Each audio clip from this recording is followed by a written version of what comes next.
Very good evening students. आज बहुत दिन के बाद आप लोग को वीडियो मिलेगा, है ना।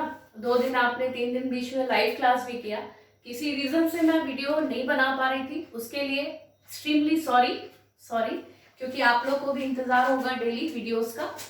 हम लोग इसके पहले डिस्कस किए थे कि प्रबंध क्या होता है, व्हाट इज मैनेजमेंट, जो कि आपके बुक का 11 चैप्टर था।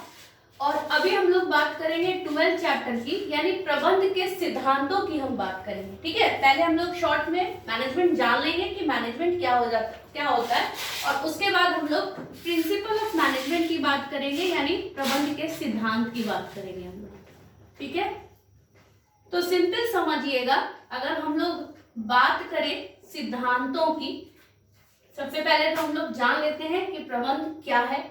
और अभी जो है आप लोग कंटिन्यूअसली पढ़िए, क्योंकि 20 से आप लोग के एग्जाम्स होने वाले हैं इंटरनल। हर कॉलेज में डेट आ चुकी है, कभी भी आप लोग के एग्जाम्स इंटरनल हो सकते हैं, जो कि 30 मार्क्स का आपका कॉलेज लेता है। चलिए सिंपल बताइएगा कि व्हेन वी टॉक अबाउट प्रबंध मैनेजमेंट, तो मैनेजमेंट क्या है। Management is an art. ठीक है, क्या है, management is an art of getting things. ठीक है, getting things done with the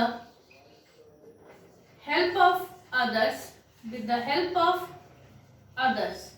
Management is an art of getting things done with the help of others effectively and efficiently.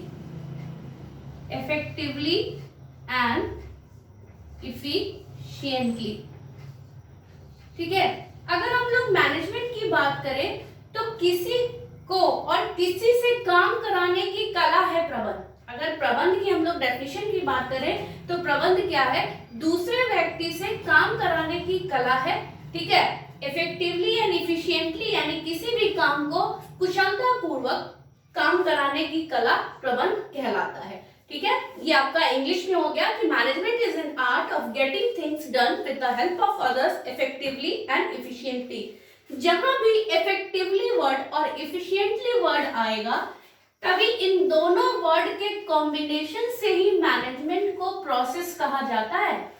ठीक है, अगर कहीं भी अगर प्रोसेस बोला जाए कि प्रबंध एक प्रोसेस है, मैनेजमेंट इज अ प्रोसेस, तो 2 वर्ड का हमेशा यूज होगा, इफेक्टिवली और इफिशिएंटली, तभी इसको प्रोसेस बोला गया है। यानी किसी भी काम को एक कुशलता पूर्वक करना विथ मिनिमम कॉस्ट। यानी जब हम किसी भी चीज का प्रोडक्शन करते हैं तो हमारा सबसे पहला टारगेट रहता है कि उस प्रोडक्ट पर जो हमारा कॉस्टिंग हो वो मिनिमाइज हो, यानी कम हो।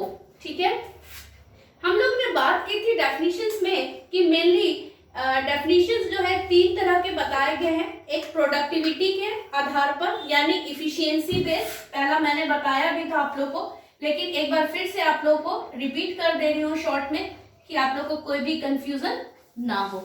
ठीक है, on the basis of efficiency पहला। ठीक है, दूसरा on the basis of functions के आधार पर।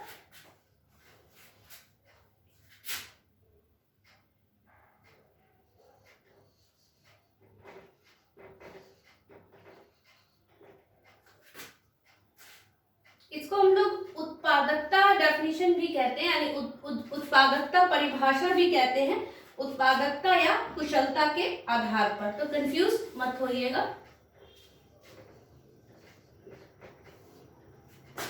ठीक है, फंक्शनल यानी कार्यात्मक, यानी कार्य के आधार पर।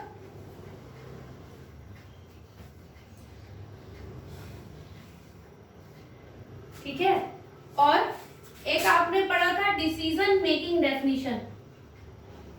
डिसीजन मेकिंग में क्या पढ़ा था, निर्णयात्मक भी बोल सकते हैं और निर्णय के आधार पर भी निर्णयन भी बोल सकते हैं। ठीक है, डिसीजन मेकिंग डेफिनेशन, जिसको हम लोग निर्णय के आधार पर या निर्णयन के आधार पर कहते हैं परिभाषा। सिंपल समझिएगा कि जब हम उत्पादकता की बात करते हैं और कुशलता की बात करते हैं, राइट। तो प्रोडक्टिविटी और इफिशियंसी की बात हो रही है, यहाँ पर दोनों वर्ड आ जाएगा, प्रोडक्टिविटी भी आ जाएगा, इसीलिए कंफ्यूज नहीं होना है ना। प्रोडक्टिविटी भी आ जाएगा और इफिशियंसी वर्ड भी आ जाएगा, ठीक है।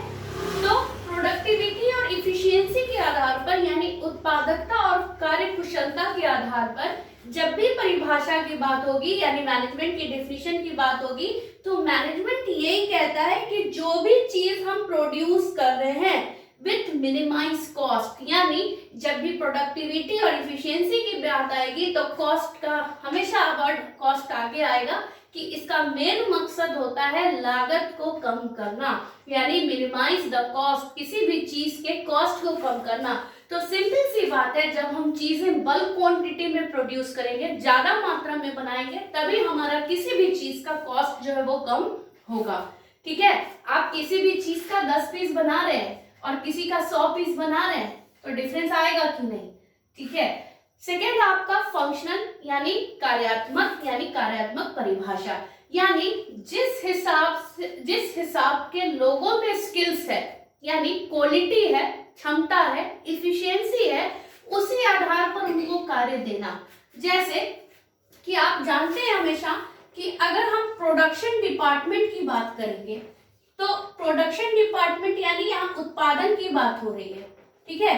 तो प्रोडक्शन डिपार्टमेंट में जो प्रोड्यूस करेगा यानी जो उत्पादन करेगा चीजों का, उसका जो स्पेशलाइज्ड होगा उसी पर्सन को हम रखेंगे, ठीक है। अगर हम अकाउंट डिपार्टमेंट की बात कर रहे हैं तो अकाउंट डिपार्टमेंट में जिसको प्रॉपरली अकाउंट से रिलेटेड काम करने आता होगा उसी को हम रखेंगे, उसी पर्सन को रखेंगे। तो जब हम फंक्शनल के आधार पर बात करते हैं परिभाषा की यानी कार्यात्मक, कि जिस हिसाब में लोगों में एक्सपीरियंस है, टैलेंट है, क्वालिफिकेशन है, अनुभव है, उसी के आधार पर हम उनको किसी भी तरह का जॉब देते हैं। उसके बाद है डिसीजन मेकिंग यानी निर्णयन, यानी हम किसी भी चीज का डिसीजन लेते हैं, क्या हमारे बिजनेस के लिए कोई भी चीज व्यापार के लिए क्या सही है और क्या गलत है। तो ये क्या हो जाता है, ये निर्णयन का परिभाषा होती है। तो सिंपल समझिएगा कि अगर आपके बुक्स में बहुत से डेफिनेशन है, लेकिन हमेशा एक चीज याद रखिएगा, जब डिसीजन की बात आएगी तो जो लीडर होगा, who leads the whole work, वही डिसीजन लेगा, जो भी सीनियर होगा, ठीक है। अगर हमारे कंपनी में लीडरशिप का रोल एक मैनेजर को मिला हुआ है तो मैनेजर ही डिसीजन लेगा, दूसरा और कोई डिसीजन नहीं ले सकता है। तो सिंपल अगर डिसीजन की बात होगी तो प्रबंध से अर्थ निर्णय लेना है या प्रबंध निर्णय लेने तथा नेतृत्व प्रदान करने की कला की विज्ञान है। कला एवं विज्ञान दोनों है, लेकिन मैनेजर आज क्या करता है, चीजों को मैनेज करता है ना। लीडरशिप क्या करता है, लीडरशिप क्वालिटी जो है लीड करता है माने कि अगर हमें लीड करने की आदत है तो हम 10-20 लोगों को चलाते हैं, उसको हम कहते हैं लीडरशिप क्वालिटी, यानी नेतृत्व की क्वालिटी है। जो नेता होता है, जो चीजों को गाइड करता है, that is known as leadership quality, who leads और manage all the works. Clear है, ये था शॉर्ट में। अब हम लोग जान लेंगे कि मैनेजमेंट के फीचर्स हम लोग जान चुके हैं, इसमें डिटेल में हमको जाने की जरूरत नहीं है, सिर्फ डेफिनेशन हमको अच्छे से आपको समझाना था जो कि आपको क्लियर होगा। अब हम लोग प्रिंसिपल की बात कर लेते हैं कि प्रिंसिपल्स क्या क्या होंगे, यानी प्रबंध के सिद्धांत, ठीक है। अगर आप सबको लिखना है तो आप लिख सकते हो। 3 परिभाषा मेन है, mainly 3 types of definitions are there in management. पहला है प्रोडक्टिविटी एंड इफिशियंसी डेफिनेशन, उत्पादकता की परिभाषा। दूसरा है फंक्शनल यानी क्रियात्मक, और कार्यात्मक भी बोल सकते हैं, क्रियात्मक थोड़ा वर्ड अलग हो जाएगा इसीलिए कार्यात्मक ही आप बोलिए। और तीसरा है डिसीजन मेकिंग यानी निर्णय, ठीक है। अब हम लोग बात कर लेते हैं प्रिंसिपल्स की, कि प्रबंध के सिद्धांतों की हम लोग बात करेंगे, ठीक है। जहां तक डेफिनेशन की बात है तो डेफिनेशंस आपको क्लियर हो गया होगा। इवन अगर आपको कोई डाउट लगेगा डेफिनेशंस में तो आप पूछ सकते हैं। चलिए, आज आपको पता है कि जब हम हेनरी फ्योल, आपने नाम सुना होगा, ठीक है, कि हेनरी फ्योल ने आज 14 प्रिंसिपल्स दिए हैं मैनेजमेंट के अंतर्गत। कितने प्रिंसिपल्स दिए हैं? 14 प्रिंसिपल्स आर देयर। किसके? आप हेनरी फ्योल का भी नाम जानते हैं और फ्योल्स के नाम से भी आपने सुना होगा, है ना? तो आपको कंफ्यूजन नहीं होगा मेरे ख्याल से, क्योंकि आपने ये चीज 12th में भी पढ़ी होगी, बहुत ध्यान से नहीं पढ़ी होगी लेकिन आपने पढ़ी होगी।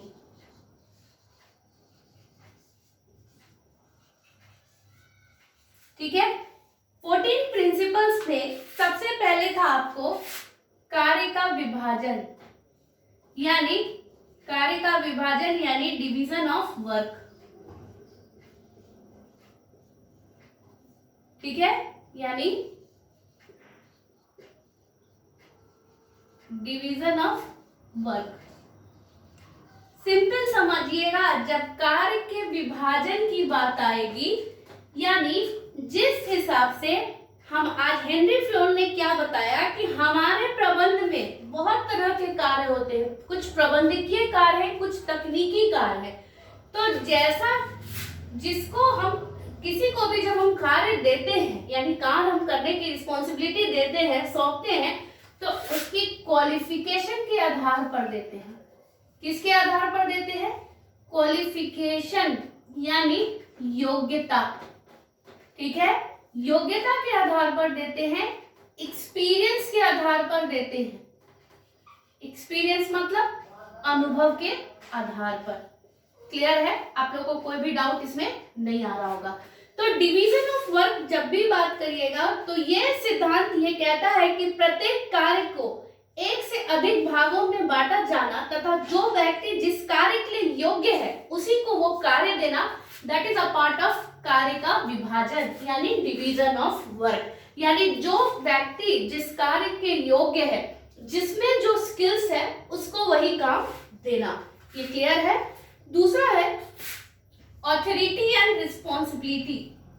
क्या है? Authority and responsibility. ठीक है, ऑथोरिटी एंड जब हम रिस्पॉन्सिबिलिटी की बात करते हैं तो आपको समझ में आता होगा अधिकार। आपने वर्ड सुना होगा, अधिकार और उत्तरदायित्व।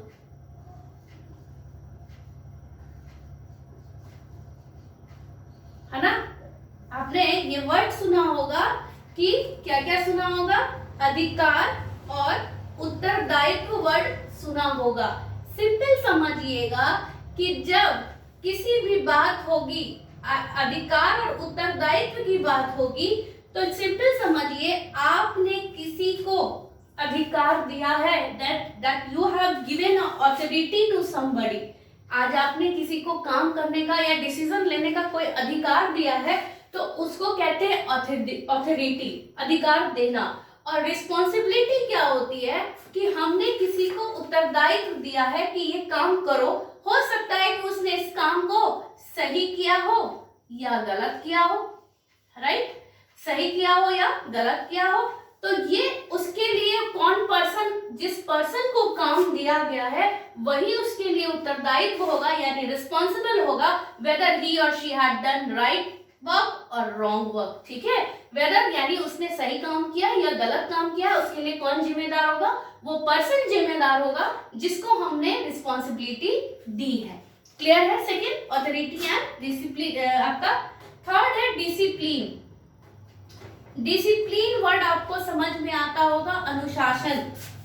ठीक है, अनुशासन आपको वर्ड समझ में आता होगा।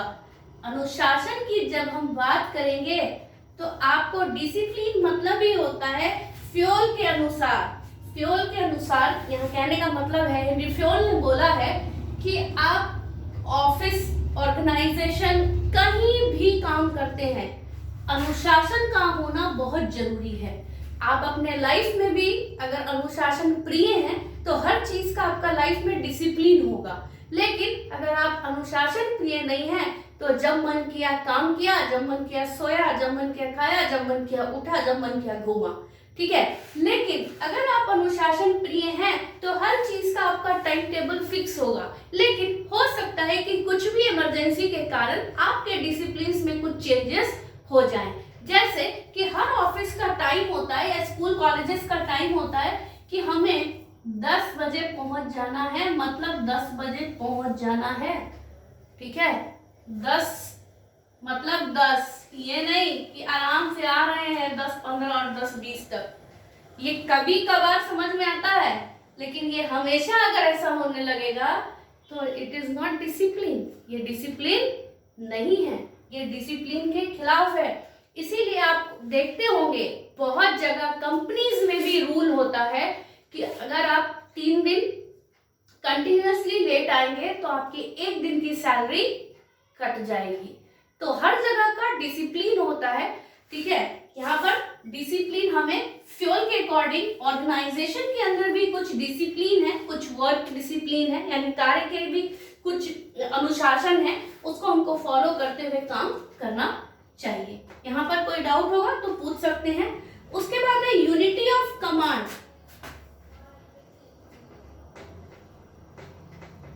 आदेश देना या आदेश की एकता भी कहा जाता है।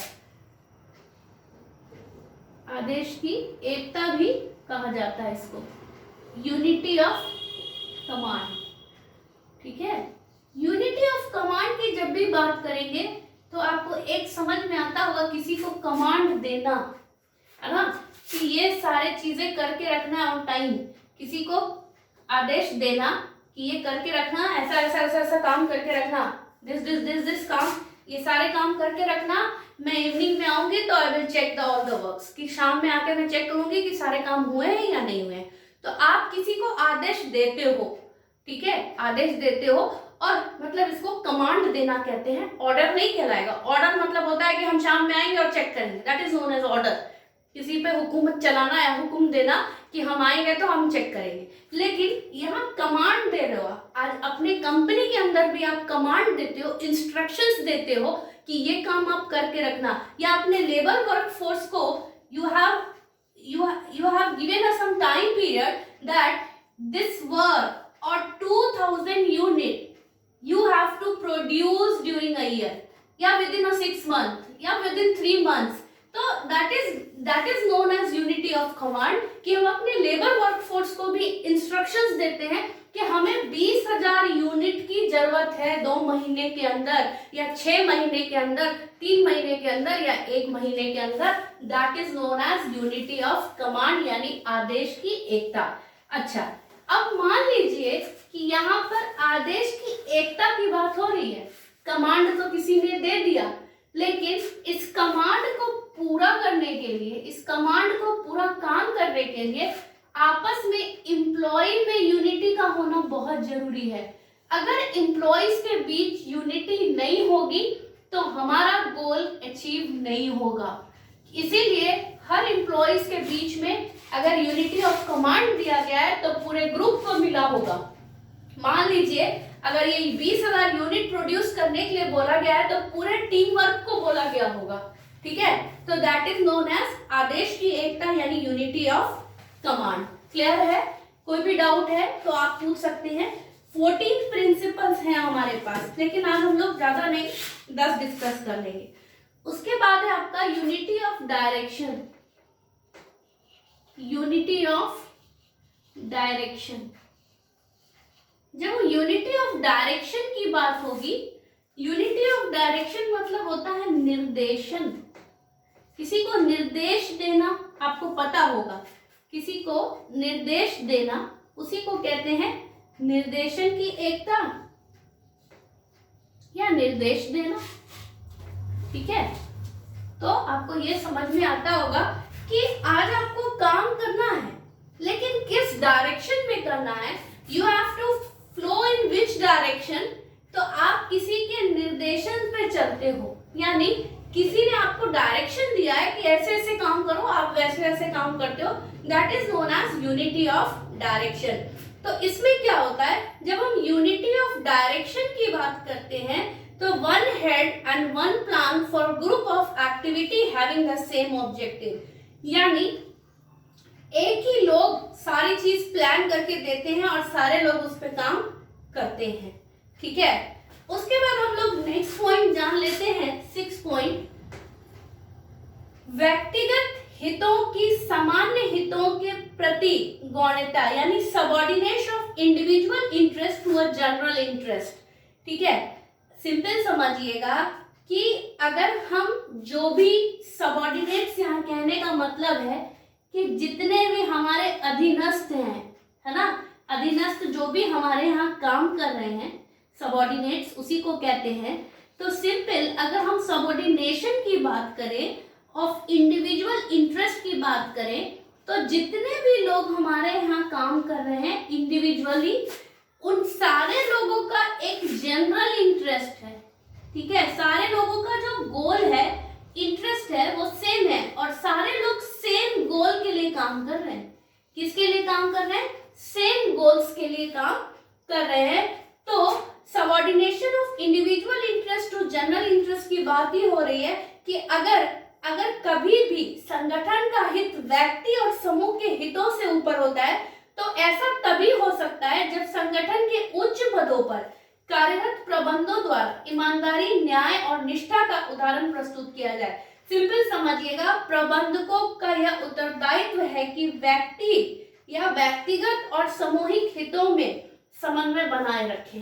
समन्वय की बात आ गई, यानी जो भी हमारे यहाँ एम्प्लॉय काम कर रहे हैं, जितने भी एम्प्लॉय काम कर रहे हैं, सबके लिए सेम फैसिलिटीज, सबके लिए बराबर सोचना।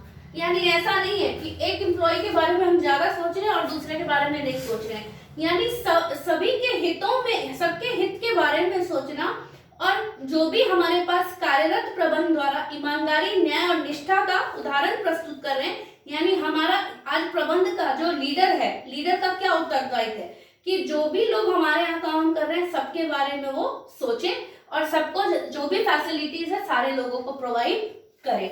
चलिए, उसके बाद नेक्स्ट पॉइंट है हमारा कि रिम्यूनरेशंस की बात हो रही है। किसकी बात हो रही है? तो पारिश्रमिक की बात हो रही है। यानी आज आप रिम्यूनरेशन वर्ड आपने सुना होगा। ठीक है, रिम्यूनरेशन होता है कि जो हम काम कर रहे हैं, जो भी हम काम कर रहे हैं, उसी हिसाब से हमें पारिश्रमिक मिलना, यानी in the terms of salary बोल लीजिए, जो हमें पैसा मिलता है अपनी मेहनत का, उसी को हम कहते हैं पारिश्रमिक, उसी को हम कहते हैं।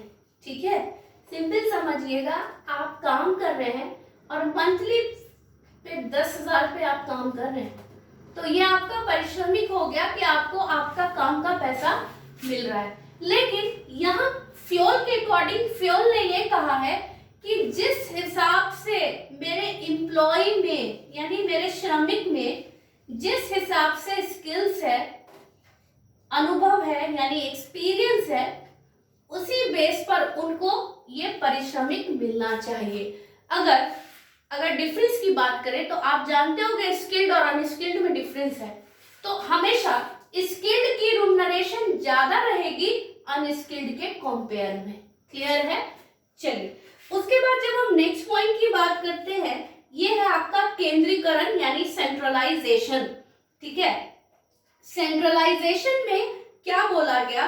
फ्यूल ने बताया कि एक छोटे पैमाने, यानी अगर हम छोटे स्केल की बात करते हैं, तो एक छोटे पैमाने पर उत्पादन करने वाली संस्था में तो केंद्रीकरण का स्वभाव जरूरी है, लेकिन परंतु जब हम बड़ी संस्थान की बात करेंगे तो केंद्रीकरण का निर्णय संस्था के व्यापक हित तथा कर्मचारी की भावनाओं तथा कार्य की प्रकृति आदि बातों पर विचार करके लिया जाना चाहिए। सिंपल समझिएगा, केंद्रीकरण आपको सेंट्रलाइजेशन समझ में आता है। अगर हम केंद्रीकरण की बात करें तो आज अगर मान लीजिए कि यहाँ पर कोई लीडर है या मैनेजर है, सिंपल समझिए, ठीक है, तो वो मैनेजर जो है वो सारी चीजों को देख रहा है, सारे डिपार्टमेंट्स को देख रहा है, जो भी डिपार्टमेंट्स है, ठीक, तो जो भी इसका डिसीजन होगा वो सारे चीजों को देखते हुए डिसीजन लेगा।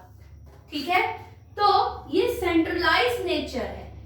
तो क्या, अगर हमको सिंपल बताइए, अगर हम छोटे स्केल पे काम कर रहे हैं तो हमको चीजें देखना इजी है, बट अगर हम बड़े स्केल पे काम कर रहे हैं तो क्या सेंट्रलाइजेशन को देखना इजी है हमारे लिए? नहीं, मुश्किल है थोड़ा सा। ठीक है, तो सेंट्रलाइजेशन उसी को बता रहा है, यानी केंद्रीकरण। उसके बाद क्या है आपका स्केलर चेन, आपका आता है सोपान श्रृंखला, है ना। अगर हम स्केलर चेन की बात करें तो आप सब पढ़े भी होंगे, इसमें से बहुत से पॉइंट आपके पढ़े हुए हैं, तो हमें नहीं लगता है कि आपको ज्यादा प्रॉब्लम आएगी समझने में। क्लियर?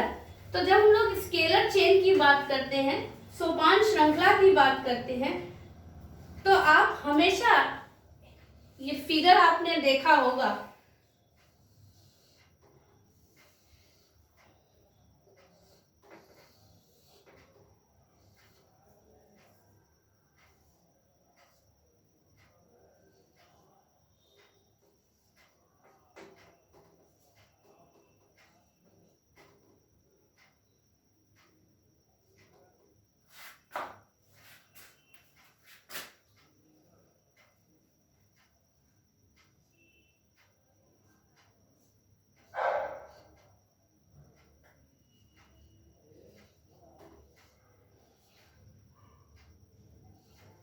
ठीक है। ये आपने हमेशा देखा होगा कि आदेश की सोपान का श्रृंखला का ये फिगर है, ऐसे ऐसे जो है ना इंफॉर्मेशन हमारी फ्लो करती है। ठीक है, तो सिंपल क्या होता है कि किसी भी संगठन में अगर हम सोपान श्रृंखला की बात करें तो उच्च स्तर से लेकर निम्न स्तर के पदाधिकारी को क्रम में दर्शाता है। ठीक है, मान लीजिए कि ये सबसे सीनियर अथॉरिटी है, उसके बाद उससे ये है, उसके बाद सी है, उसके बाद डी है, उसके बाद ई है, उसके बाद जी है और उसके बाद लास्ट। वैसे ही जो हमेशा जो है ना ये सीनियर से जूनियर को दिखाता है। ठीक है, कि ऊपर से नीचे तक, यानी सबसे ऊपर जो है वो सबसे सीनियर है, जैसे जैसे हमारा लेवल्स नीचे की तरफ जा रहा है तो ये हमारे क्या है, ये हमारे सबऑर्डिनेट्स हैं, यानी अधीनस्थ हैं जो हमारे अंदर काम यानी हमारे अंदर काम करते हैं। तो संगठन में कार्यरत सभी व्यक्ति एक दूसरे के साथ उच्च पदाधिकारी अधीनस्थ संबंधों द्वारा जुड़े हुए होते हैं। अब सिंपल समझिए, ये जो स्केलर चेन है सोपान की श्रृंखला, ये क्यों होती है? अगर हमें कोई भी इंफॉर्मेशन पास करनी है तो ये इंफॉर्मेशन जो पास होगी वो हमेशा ऐसे ही होगी। हाँ, ये हो सकता है कि इनकी अगर इनसे ज्यादा बात होती है तो हो सकता है कि इनको ए को ई से ही पता चल जाए पहले ही, जब तक डी इसको बताए तब तक ई को पहले ही पता चल जाएगा। ठीक है, लेकिन जब सोपान श्रृंखला की बात होती है तो ये हमेशा flow of information top to bottom की तरफ ही जाता है।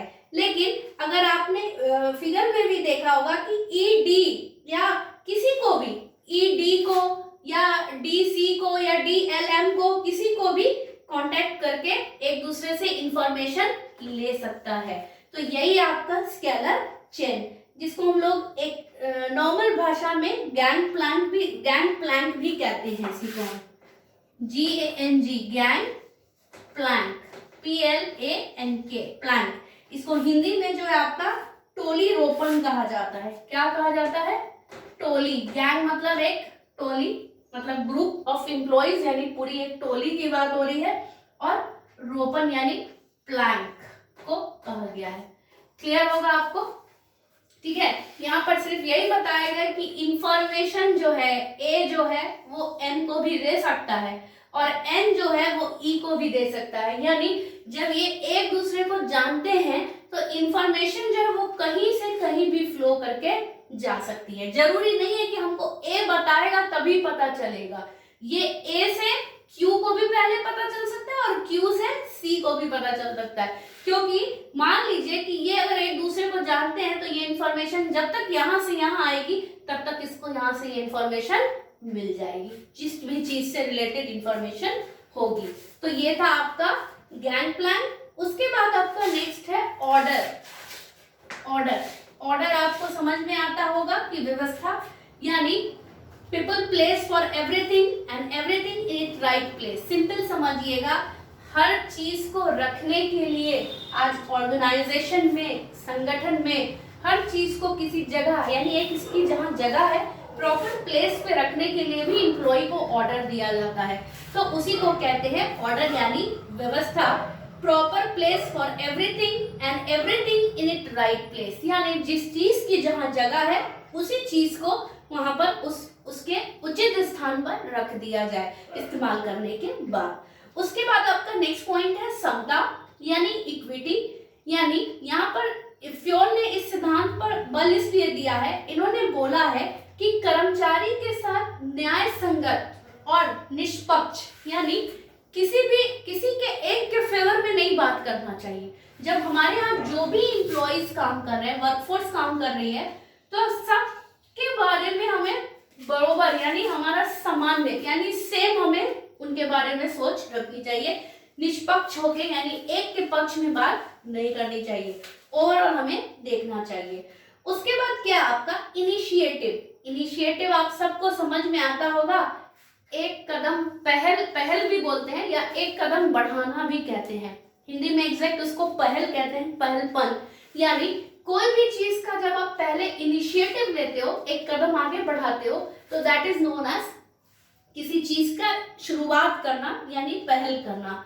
तो यहाँ पर यही बताया गया, हेनरी फ्योल ने यही बोला, फ्योल ने अपने सिद्धांत के लिए कि जो भी हम नई योजना बनाते हैं तो पहले हम क्या करते हैं, जो हम नई योजना बना रहे हैं तो उस पर तो हमें पहले चलने की प्रैक्टिस यानी कोशिश करनी पड़ेगी।